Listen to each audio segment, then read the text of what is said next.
오늘은 룻기 강의 네 번째 시간으로 룻기 2장 1절에서 7절을 통해서 이삭 줍기라는 제목으로 이제 하나님의 말씀을 증거하도록 하겠습니다. 지난 시간에 이제 우리는 나오미와 룻이 모압을 떠나서 고향 베들레헴에 돌아온 장면을 살펴봤습니다. 그들이 돌아오는 시기는 이제 보리 추수를 시작할 때로서 유다 땅에서는 이제 보리를 시작으로 밀, 무화과, 포도, 올리브 등 수확이 계속해서 이어지는 이제 풍요로운 시기의 시작이라고 말씀을 드렸습니다. 인간의 눈으로 보면 이 두 사람은 완전히 실패해서 이제 고향으로 돌아오고 있었지만, 그러나 성경은 마치 왕을 맞이하듯이 온 성읍이 그들로 말미암아 진동하고 환호하며 그들을 맞이하고 있다라고 기록합니다. 이것을 통해서 하나님께서 자기 백성이 다시 돌아오는 것들을 얼마나 기쁘게 맞으시는지를 우리가 살펴봤습니다. 하나님은 사랑하는 독생자 예수 그리스도를 십자가에서 죽이시기까지 우리를 사랑하시고 우리에게 은혜 베푸시기를 원하시기 때문에 우리가 어떠한 실패나 어떠한 무거운 인생의 짐과 어려움이 있더라도 있는 모습 그대로 우리가 하나님께로 돌이킬 때에 바로 베들레헴의 은혜의 시작인 것처럼 우리 삶에 하나님의 은혜의 시작이 일어나게 되어진다 말씀을 나누었습니다. 오늘 보면은 이제 베들레헴에 도착한 시어머니 나오미와 그리고 며느리 룻이 어떻게 이제 정착해 살아가는지를 기록하고 있죠. 베들레헴은 이제 풍년으로 이제 곡식이 가득합니다. 그런데 문제는 이제 이방 땅에서 지금 돌아온 나오미와 룻은 가난하고 텅 빈 상태에 있는 것이죠. 다른 사람들은 다 풍요로운데 자신들만 그렇지 못한 그런 이제 상황 속에 있게 되어지죠. 이럴 때 이제 사람이 굉장히 큰 고립감과 소외감을 느끼게 되어지죠. 남들은 다 행복한데 자신만 행복하지 않은 것처럼 느껴지기 쉬운 것이죠. 오늘날 같이 SNS가 이제 발달한 사회에는 이러한 이제 고립감이 굉장히 큽니다. SNS에 보면은 다 내용이 뭐예요? 여행 간 거, 뭐 맛있는 거 먹는 거, 뭐 좋아하는 물건을 산 거, 이런 것들을 다 찍어서 올리잖아요. 그러니까 이 SNS만 보면 사람들이 다 행복해 보여. 그런데 이제 그렇지 못한 자신의 삶을 돌아보면서 남들은 다 행복한 것 같은데 자신은 그렇지 않다라는 이제 그러한 마음 속에 한편으로 사람이 더 큰 고립감과 외로움을 느끼게 되어지고, 특별히 이제 이 청년 세대가 그러한 부분에 있어서 이제 오늘 사회에 적응하지 못하고 은둔해 살아가는 그런 청년들이 사실 많이 일어나고 있죠. 그러니까 사람과 사람이 만나면 그런 이제 감정 교류 속에서 서로의 어려움과 아픔들도 나누고 그러면 서로를 지지하고 위로하고 할 수 있는데, 이 SNS를 중심으로 한 것들은 온갖 남의 행복한 이야기로 가득 차 있기 때문에 사실은 굉장히 마음의 어려움이 더 깊어지는 것이죠. 오늘 홀로 남겨졌다고 느껴지는 분들, 나만 어려움을 겪고 있다고 생각하는 분들, 오늘 말씀을 통해서 예수 그리스도 안에 있는 공동체의 참된 회복의 역사를 우리가 살펴보고, 또 오늘 말씀을 통해 우리가 주 예수 그리스도 안에서 그러한 이제 회복의 역사가 나타나게 되어지는 그런 은혜를 함께 사모할 수 있기를 소망합니다. 오늘 본문은 2장 1절 먼저 이제 한 사람을 소개하면서 시작하죠. 저희가 함께 같이 읽어보겠습니다. 시작. 나오미의 남편 엘리멜렉의 친족 중에 유력한 자가 있으니 그의 이름은 보아스더라. 그러니까 이제 우리가 지난 시간에 이제 고엘이라는 걸 살펴봤는데, 하나님께서 이스라엘 백성들에게 맡기신 서로를 돌아보는 역할이 이제 고엘이죠. 그래서 고엘은 기본적으로는 가장 가까운 친족이 그 의무를 맡게 되어집니다. 그래서 죽은 나오미의 남편 엘리멜렉에게 친족이 있다라고 말하죠. 그런데 여기에서 고엘이라는 단어를 쓰지 않고 이제 모다라는 이제 히브리어를 썼어요. 그 이유는 아직까지는 이제 보아스라는 사람이 가장 가까운 친족으로서 고엘을 행해야 될 의무를 가지는 사람은 아니에요. 보아스보다 더 가까운 친족이 있기 때문에 친족이기는 하지만 그러나 아직은 이 고엘로서의 어떻게 보면 이제 순번을 가지고 있지 않은 사람입니다. 이 사람에 대해서 이제 표현을 할 때에 오늘 이제 한글 성경은 유력한 사람이다. 그래서 이 유력하다. 이제 뭐 번역을 잘했지만 이 이제 히브리어로는 이제 두 가지 단어예요. 깁보로하고 하일이라는 단어인데, 기뻐로하일이라는 이 두 개의 단어는 함께 성경에서 자주 쓰이는 단어입니다. 사사기 11장 1절에는 사사 입다를 소개할 때 그 입다가 큰 용사다. 그래서 큰 용사라는 표현으로 쓰였고, 열왕기하 5장 1절에서는 나아만을 소개하면서 그는 크고 존귀한 자다. 그 나아만을 소개할 때에도 그렇게 사용되었습니다. 이 단어는 이제 본문과 문맥에 따라서 약간의 의미 차이는 있지만 공통적으로 뛰어난 사람을 가리켜요. 그래서 전쟁을 얘기하면 전쟁에 아주 능한 용사고, 또 재력으로 얘기하면 많은 부자고, 또 지위로 얘기하면 높은 권세를 가진 사람이고, 그래서 이 기뻐로하일이라는 것은 어떻게 보면 굉장히 이렇게 탁월한 사람이다, 자기 분야에 아주 탁월한 사람이다 라는 의미를 가지고 있어요. 왜 이렇게 소개를 하겠어요?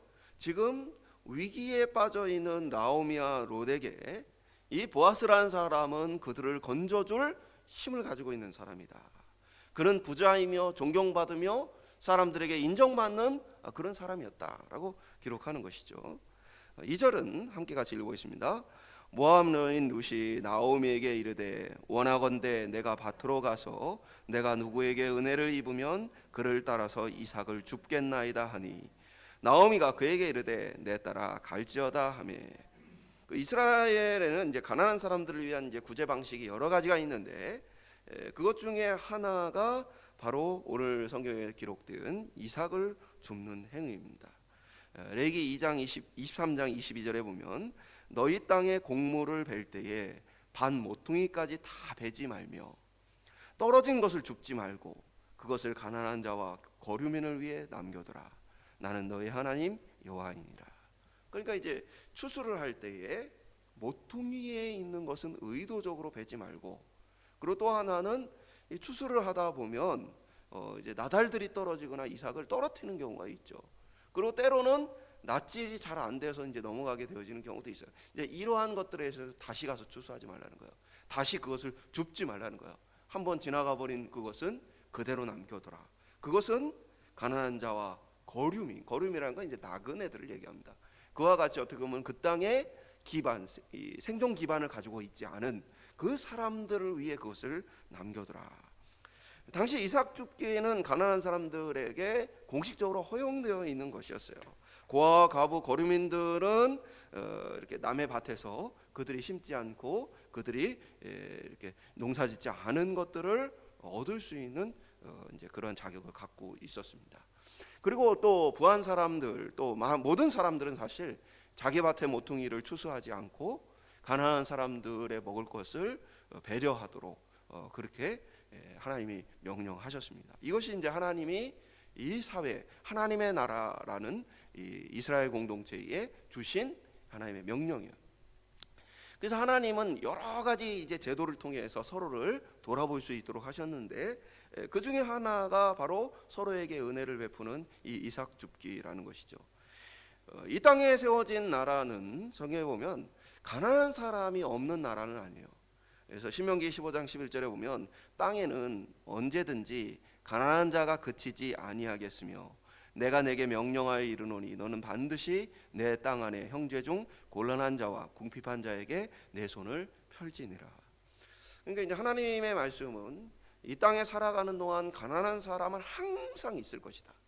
항상 있을 것이다. 근데 또 성경에 보면 가난한 자가 없으리라 라는 말씀도 있어요. 그 왜 그러냐면 이게 모순이 아니고, 가난한 사람은 항상 있지만 그 가난한 사람들이 하나님의 여러 가지 은혜의 수단들을 통해서 이제 도움을 얻음으로써 이들이 아주 궁핍함 속에 빠져 있지 않게 된다는 거예요.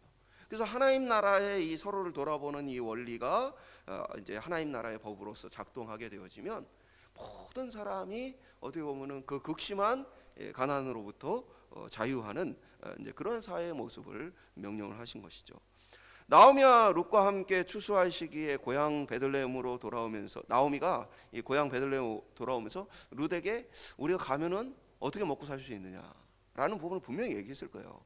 그래서 이스라엘 전통과 그리고 하나님의 명령을 따라서 가면 이제 보리 추수가 시작되어지는데, 그때에 다른 사람의 밭에 가서 그것을 우리가 얻을 수 있다라는 이야기 했을 겁니다. 그러나 이제 문제는 당시 사회가 하나님의 명령을 듣지 않는 사사시대였다는 거죠. 사람들의 하나님을 왕으로 인정하지 않고 자기의 욕심을 따라 살던 시대이기에 이삭 줍기가 문화적으로 또 하나님의 법으로서 허용돼야 함에도 불구하고 이러한 이삭 줍기가 잘 진행되지 않았다. 하나님이 처음 의도하신 대로 되어지지 않았다. 예를 들면 이삭 줍기를 허용하지 않거나 아니면 욕심을 따라 모퉁이까지 모든 것을 다 거둬버리는 그런 사람들이 있었다라는 것을 우리가 예측해 볼 수 있죠. 아마도 나오미는 이제 이러한 현실에 대해서도 룻에게 충분히 얘기를 한 것 같아요. 하나님께서 이렇게 명령을 하셨고 우리가 이런 전통을 갖고 있지만 그러나 그것을 모든 사람이 따르는 것은 아니다라는 얘기를 했던 것 같아요. 실제로 이제 룻이 이제 말하는 구절을 보면 2절에 이제 보면 내가 누구에게 은혜를 입으면이라고 표현하죠. 조건을 달아요. 내가 어디 가서든 수수하는 데 가서 이삭을 죽겠습니다가 아니에요. 그러니까 모든 사람이 그걸 지키는 게 아니에요. 그러니까 내가 누구에게 은혜를 입거든. 그러니까 그 하나님의 명령을 따르는 사람이 있어서 그 하나님의 명령을 따라 그렇게 이삭 죽기를 허용해 주는 사람이 있다면 내가 그곳에 가서 죽겠습니다 라는 표현을 지금 하고 있는 것이죠. 당연히 내가 죽을 수 있는 것이 아니라 누군가가 은혜를 베풀어 주어야만 내가 죽을 수 있습니다라는 표현인 거예요. 이게 이제 자기 소견에 오른 대로 하는 이런 이제 사사시대의 특징이죠. 인간의 욕심이 하나님의 질서를 왜곡하는 모습을 보게 되죠. 어떤 이들은 이삭 죽기를 허락하지만 어떤 이들은 그렇게 하지 않은 것이죠.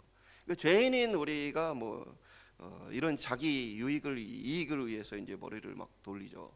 충분히 예측할 수 있는 상황이에요. 예를 들면 이삭 줍기라는 것을 하기는 하지만 이삭 줍기를 자기의 품꾼에게만 허용을 한다.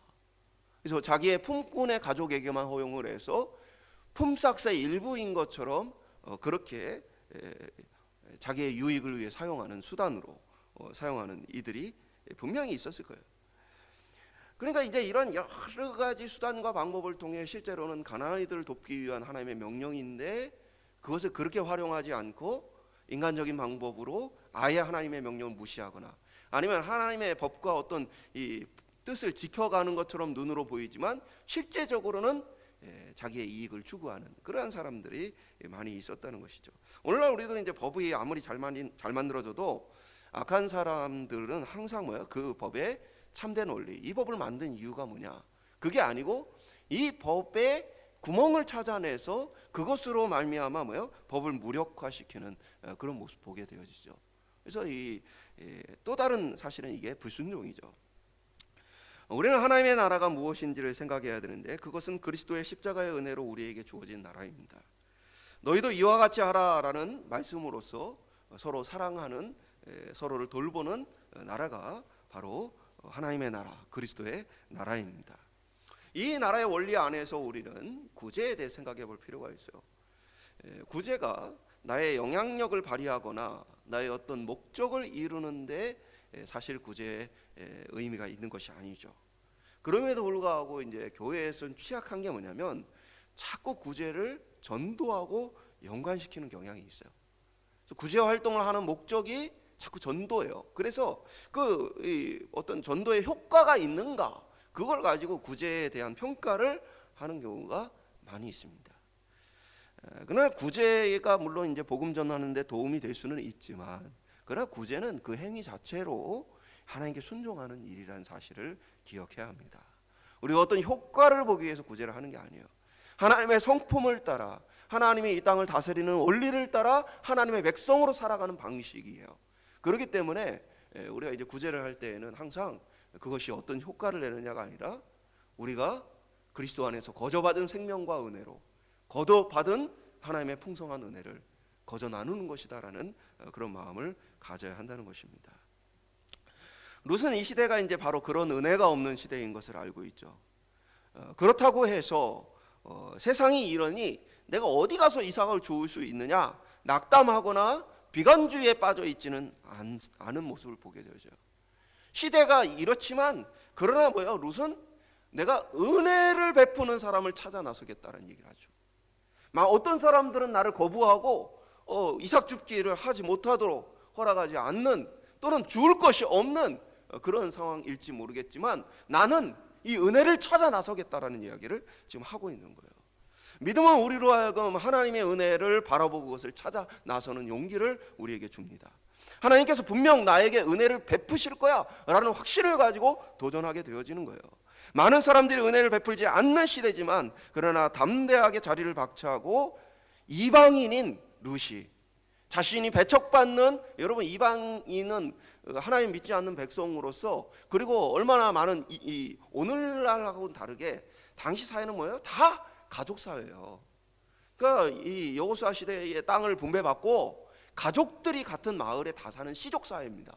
그런데 그 마을에 그들과 다른 이방인이 와서 사는 게 얼마나 힘들겠어요. 그래서 성경이 이 거류민, 나그네에 대해서 가장 가난하고 불쌍한 사람으로, 도와야 될 사람으로 언급하는 이유가 이방인이 와서 거처하기가 쉽지 않은 그러한 이제 가족 중심의 사회, 공동체였기 때문에 그런 것이에요. 그런데 그럼에도 불구하고 룻은 그 은혜를 찾아 나서는 모습을 우리가 보게 되어진 거죠. 3절을 저희가 읽어보겠습니다. 룻이 가서 베는 자를 따라 밭에서 이삭을 줍는데 우연히 엘리멜렉의 친족 보아스에게 속한 밭에 이르렀더라. 여기 아주 중요한 단어가 뭐예요? 우연이에요. 우연히. 하나는 이 우연이란 단어가 우리가 뭘 보여주냐면 나오미와 룻이 작전을 짜고 보아스에게 접근한 것이 아니다라는 걸 보여주죠. 그래서 예를 들면 우리 친족 리스트, 우리 동네에서 친족들이 누구 있는지 우리 고해를 행할 만한 리스트를 뽑고 그 리스트 가운데에 좀 말이 통할 만한 사람들을 건져서 그 밭에 가가지고 이렇게 이제 이삭 줍기를 했던 게 아니라는 것을 보여주죠. 그래서 아무런 기대를 하지 않아요. 이 친족들에 대해서 기대가 없어요. 그냥 왜 떠났겠어요? 엘리멜렉의 가족이 떠난 것도 그 친족들이 충분히 그들을 돌보지 못하는 상황에 있었기 때문에 모든 것을 다 버리고 떠났던 것이죠. 그러니까 나오미가 돌아와서도 그 고엘이 어떻게 보면은 제대로 유지되어지고 가장 가까운 친족이 먹을 것이 없는 자신들을 돌아봐 줄 거라는 기대를 하지 않고 있어요. 그래서 그냥 밭으로 나아간 것이죠. 그리고 이 우연이라는 단어는 무엇보다 이제 중요한 의미를 가지는 것인데 그것은 곧 하나님이 인도하시는 섭리다라는 뜻을 가지고 있어요. 인간의 표현에서는 그게 우연처럼 보여지지만 하나님의 계획과 작정을 떠나 일어나는 일은 없다라는 것이죠. 그래서 룻이 의도하지 않았지만 하나님은 그의 발걸음을 하나님께서 기업물을 자가 될 보아스에게로 인도해간 모습을 보게 되어집니다. 그 시대에 그곳에 긍휼히 여기는 마음이 없지만 그러나 긍휼히 여기는 마음이 있는 보아스를 만나게 하시는 하나님의 역사하심이 있는 것이죠. 하나님의 명령을 따라 은혜를 베풀지 않는 시대에 은혜 베풀 자를 만나게 하시는 게 하나님의 섭리예요. 우리가 섭리를 생각할 때 우리는 항상 뭐예요? 이것이 우연이라고 생각하지 않고 이것에 대해서 하나님의 뜻이 있다면, 그렇다면 이것 가운데 우리가 어떻게 하나님의 뜻을 이룰 것인가. 그러니까 우리가 그 우연이라고 생각하면 그냥 지나쳐 버리는 것이지만 그러나 하나님의 인도하심이 있다라고 생각하면 그것에 대해서 하나님의 뜻에 대해서 생각하고 그 하나님의 뜻을 행하게 되어지는 것이죠. 우리가 이제 세상에 뭐 유행 가사에 그런 얘기가 있죠. 우리의 만남은 뭐가 아니에요? 우연이 아니라는 거죠. 룻과 보아스의 만남은 우연이 아니라는 거예요. 그런데 왜 성경은 룻기에 하나님이 룻의 발걸음을 인도해서 보아스의 밭에 이르게 하셨다라고 기록하지 않았을까요? 왜 룻이 우연히 그 밭에 갔다라고 기록하고 있을까요? 그것은 철저하게 하나님이 감춰진 시대의 특징을 보여주는 거예요. 하나님이 안 보이는 시대예요. 하나님이 뿅 하고 나타나서 저 밭으로 가라, 동쪽으로 가라 뭐 이렇게 말씀하신 게 아니고 선지자가 와서 하나님의 뜻이 여기에 있습니다라고 알려준 것도 아니에요. 그러니까 룻의 입장에서는 지금 막막한 시대에 하나님의 음성도 선지자의 말도 아무것도 들리지 않는 그 상황 속에 그저 걸어가는 그 발걸음을 뭐예요? 우연이라고 표현한 것이죠. 그러나 뭐예요? 1절에 이미 뭐예요? 보아스를 소개하고 그의 밭에 다다른 것은 하나님의 계획과 작정 속에 있었다는 것을 명확하게 우리에게 보여주게 되어지죠. 4절을 저희가 읽어보겠습니다. 마침 보아스가 베들레헴에서부터 와서 베는 자들에게 이르되 여호와께서 너희와 함께 하시기를 원하노라 하니 그들이 대답하되 여호와께서 당신에게 복 주시기를 원하나이다 하니라. 그러니까 이제 우리 한글 성경은 마침이라고 이제 번역했지만 사실 이제 여기에는 바라라는 이제 히네라는 이제 히브리어가 쓰였어요. 그건 뭐냐면 지금까지 설명을 하다가 자 이제 봐라라고 말하는 강조 표현이에요. 봐라, 지금 보아스가 오고 있다라고 성경은 기록하고 있는 거예요. 그러니까 마침 보아스가 온 게 아니고 이제 우연히 그 밭에 룻이 이르렀을 때 뭐예요? 보아스가 그 밭에 온 것이죠. 여러분 이제 보아스도 다양한 일을 하는 사람이에요. 그 사환들에게 뭐예요? 추수를 맡겼잖아요. 그럼 매일 와서 점검을 하고 하는 게 아닙니다. 그러니까 이제 어쩌다 한번 이제 추수할 때 와서 보고 또 다른 밭에도 가고 다른 일도 이제 하게 되어지는 거죠. 그런데 뭐야? 마침 룻이 바로 그 보아스의 밭에 왔고 마침 룻이 일하고 있는 그때에 보아스가 자기 밭으로 와서 룻을 만나게 되었다라는 부분을 바라 보아스가 왔다, 기다렸던 그가 왔다라고 성경은 기록해 주고 있는 것이죠. 5절은 베는 자들을 거느린 사원에게 보아스가 묻죠. 이 소녀가 누구냐? 그러니까 아무리 봐도 기본적으로 이 당시 말씀드린 것처럼 마을은 뭐예요? 가족 중심의, 친족 중심의 그러한 이제 시족 사회예요. 그런데 거기 뭐예요? 눈에 평소에 볼 수 없었던 여인이 와 있으니까 묻겠죠. 동시에 외모도 뭐 외국인이니까 약간의 차이는 있었을 거예요. 당연히 눈에 띄었을 것입니다. 6절에 이제 사환이 대답을 합니다. 베는 자를 거느린 사원이 대답하여 이르되 이는 나오미와 함께 모압 지방에서 돌아온 모압 소녀인데. 그런데 이제 7절에 보면 이 사환이 더 놀라운 이야기를 해요. 원래는 이제 추수를 이제 쫙 하고 나서 저 뒤에서 이삭을 주어야 되겠죠. 그래야 뭐가 안 돼요? 방해가 안 되죠. 여러분 막 추수를 힘들게 하고 있는데 막 그 주변에서 이렇게 막 얼쩡거리면은 방해가 돼야 안 돼요? 방해가 되죠. 그런데 지금 이 상황은 뭐냐면 룻은 추수를 하고 있는 그 사이사이에 막 바로 그냥 쫓아다니면서 이삭을 줍고 있는 상황이에요. 그러니까 보아스가 이 소녀가 누구냐라는 거는 뭐 외모도 약간 다르고 동네에서 평소에 보지 못한 사람이기도 하지만 동시에 뭐냐면 일반적으로 이삭 줍는 방식이 아닌 거예요. 그러니까 이삭은 저 뒤에서 이렇게 이 추수하는 사람 일꾼들의 방해가 안 되게끔 일을 해야 되는데 이 여자는 그냥 그 곁에 와가지고 막 이삭을 줍고 있는 것이죠. 그러니까 이제 사환이 뭐냐면 이것에 대한 변명을 해주는 거예요. 원래는 그렇게 이삭을 주어야 되겠지만 지금 이 여인은 뭐예요? 지금 곁에서 이렇게 줍고 있는데 이 여인의 상황을 얘기하는 거예요. 이 여인이 모압 땅에서 이 나오미를 돌보기 위해서 왔고 지금 열심히 일을 하다가 잠깐, 아주 잠깐 집에 들어갔다 온 이후에는 지금도 아주 열심히 일을 하고 있다. 그러니까 이 여자는 뭐예요? 정말 안타깝고 그리고 자기 시어머니 돌보기 위해서 잠깐 집에 갔다 양식 갖다 주고 와서는 쉬지 않고 이렇게 근면성실하게 일을 하고 있는 여인이다 라고 사환이 뭐예요? 주인에게, 보아스에게 변명을 해주고 있는 것이죠. 아마 이것은 이 룻이 요구했기 때문이라는 얘기를 하죠. 그러니까 룻이 다른 사람과는 달리 나에게 특별한 기회를 달라고 한 것이죠. 다른 사람들은 저 뒤에 따라오면서 이삭을 줍더라도 나는 이 바로 뒤에 쫓아가면서 단 사이에서 내가 이삭을 줍도록 해달라라는 그 요청을 이야기한 것이에요. 그러니까 뭐예요? 은혜에 대한 갈망을 우리가 보게 되어진 거죠. 남의 눈치를 봐가면서 내가 어떻게 해야 될까를 보는 게 아니고 어떻게든 내가 먹고 살아야 되고 또 자기의 목뿐 아니라 시어머니의 목까지 자신이 가지고 가야 한다는 그 절박함 속에서 찾아가 부탁을 하고 나에게 좀 이렇게 해달라라고 요구를 해서 그렇게 섬기는 모습을 보게 되어지는 거예요. 우리가 은혜라고 생각하면 사람들이 착각하는 것 중에 하나가 가만히 있으면 주어지는 게 은혜라고 생각을 하는 경향이 있어요. 그러나 하나님은 우리에게 은혜 베푸실 때에 우리가 하나님께 은혜를 요청하고 간청하기를 하나님은 원하신다는 사실이에요. 마태복음 7장 7절 구하라 그리하면 너에게 주실 것이요 찾으라 그리하면 찾아낼 것이요 문을 두드리라 그리하면 너에게 열릴 것이니.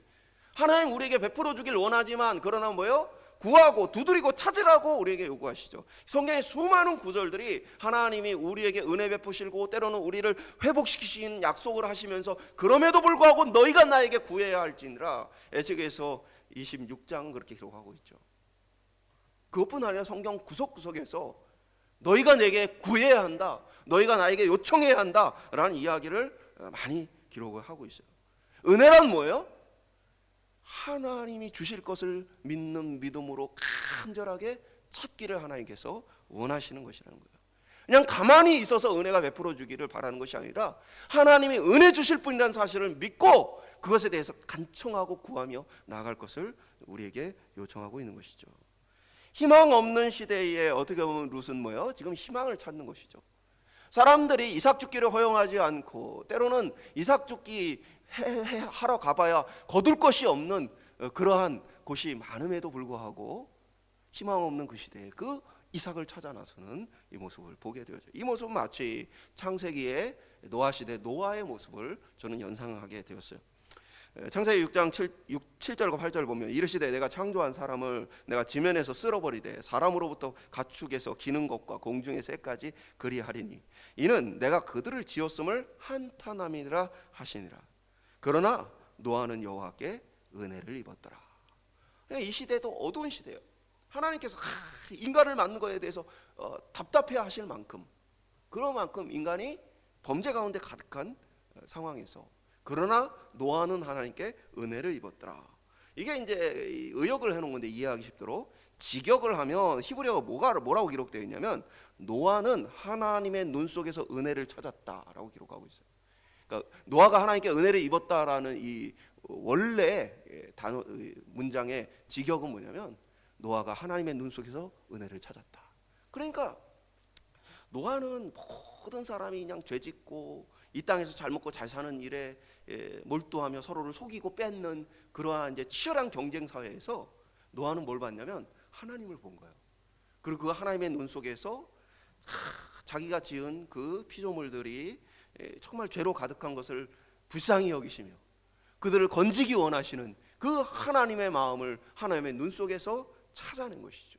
그게 하나님의 은혜를 입은 것이에요. 그러니까 아무리 절망스럽다 할지라도 어려움이 겹겹이 밀려온다 할지라도 뭐요? 하나님이 우리에게 은혜 베푸실 것이다라는 것들을 우리는 잊지 말아야 합니다. 우리에게 은혜 베풀어 주시기를 원하시는 하나님의 사랑을 떠올리는 것이 바로 믿음 생활이에요. 그리고 그 은혜를 우리가 믿음으로 찾아 나서는 것이 바로 우리 하나님께서 원하시는 삶이라는 것이죠. 오늘 저와 여러분이 어떠한 상황, 어떤 형편에 있더라도 은혜 베푸시기 원하시는 그 하나님을 기억하고 은혜를 찾아 나서는 믿음의 삶을 살 수 있기를 주님의 이름으로 축복합니다. 말씀 맺도록 하겠습니다. 이삭 죽기는 하나님의 은혜의 통로예요. 가난한 자를 건지시는 하나님의 방법입니다. 한편으로 하나님은 우리를 통해 소외된 사람들을 건지기를 원하십니다. 우리의 삶에 이삭이 무엇인가 떠올려 볼 수 있기를 소망합니다. 우리가 나눠야 할 이삭, 우리가 베풀어야 할 은혜가 무엇인지를 우리가 한번 돌아볼 수 있기를 소망해요. 또 두 번째는 우리가 룻과 같이 하나님이 보이지 않을 수 있어요.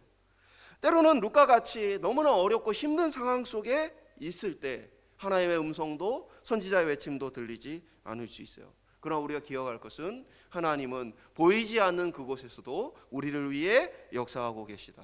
하나님의 섭리는 우리의 삶 가운데 있다라는 거예요. 그 하나님이 우리에게 은혜 베풀어 주기를 원하신다는 것이죠. 그러므로 우리는 그 하나님을 떠올리고 생각할 때에 삶에 주저앉는 것이 아니라 힘겹고 어려운 그곳에서 하나님의 베푸실 은혜를 찾아 나서야 한다는 사실입니다.